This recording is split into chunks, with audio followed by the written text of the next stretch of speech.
Democrats crave a knockout punch, a clear statement against the Trump era.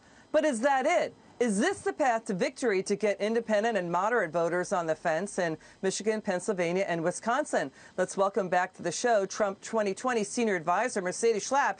It's always great to have you back on, Mercedes. What are the far-left policies the president is talking about here that he says Biden is now taking on? Look, I think you're seeing, for example, Joe Biden cozying up and really embracing this unifying agenda with socialist Bernie Sanders as his winning political strategy. That includes things like abolish ICE. That includes abolishing the death penalty. That includes raising taxes, which is the one action that Joe Biden says that he's going to do immediately that we know would increase taxes on over 80% of Americans. You're talking about raising corporate taxes, actually raising corporate taxes to 28%. You know, in China, the corporate tax rate is 25%, Liz.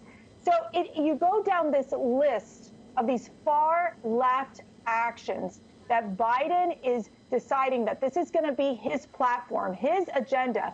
That means that he is definitely the Trojan horse for the left. And let's be real, he's going to be soft on these dictators, like he's going to be soft on the Cuban communist regime, will be soft on Nicolas Maduro in Venezuela, and he's going to line up with China. This is where his head has been. This is where his career has been when you look at his 40-plus years as a career politician.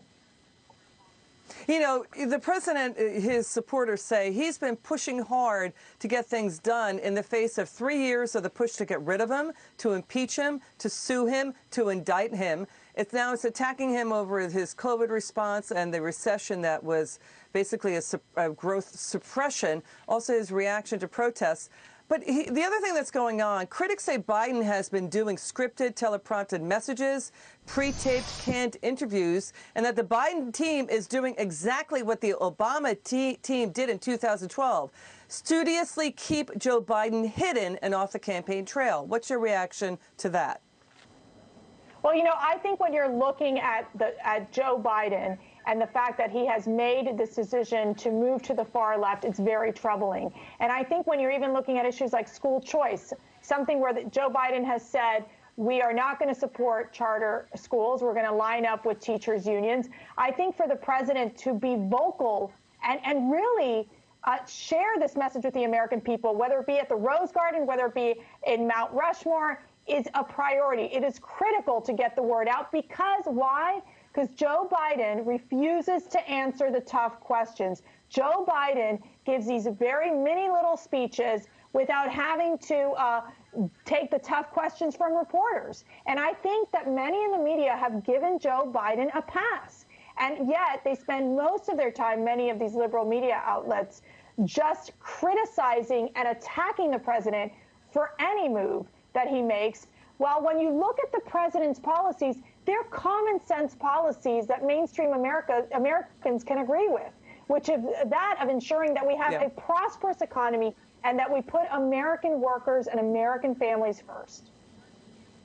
Mercedes, let's listen to this. Let's listen to the president and Joe Biden compare and contrast their policies. Watch this.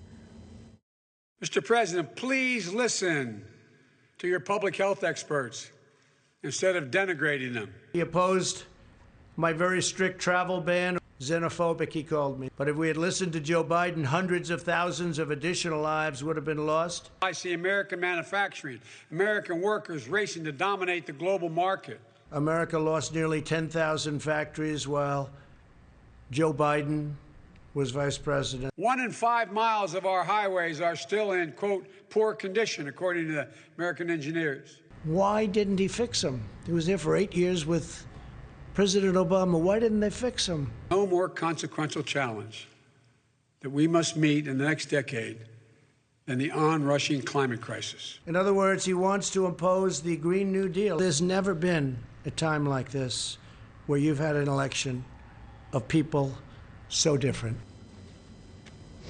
You know, I think that likely what critics could say is the most damaging thing against Joe Biden is he was in the White House for 8 years and is now campaigning on stuff that didn't get done when he's been in D.C. for nearly 5 decades. Your reaction? Yeah, you make a great point. I think the fact that you've seen the weakest economic recovery under an Obama-Biden administration, I mean, you understand economics perfectly well, and you know what works to get our economy going. And President Trump, really, it's not about the politics. It's about he knows what policies work. That includes tax cuts that we know benefit the middle class. That includes ensuring that our taxes are lower for businesses so that they can invest here in America, getting rid of the job-killing regulations, as the president talked about today, regarding infrastructure, and also renegotiating these trade deals. Instead, you have Joe Biden pushing a clean energy initiative that would cost trillions of dollars and shut down our energy industry after we've seen President Trump focus on building a strong energy independent nation. And it was the energy industry that kept us out of recession under the last administration of the Obama administration. Mercedes, it's great to see you. Come back soon. Great to see you. Thank you so much.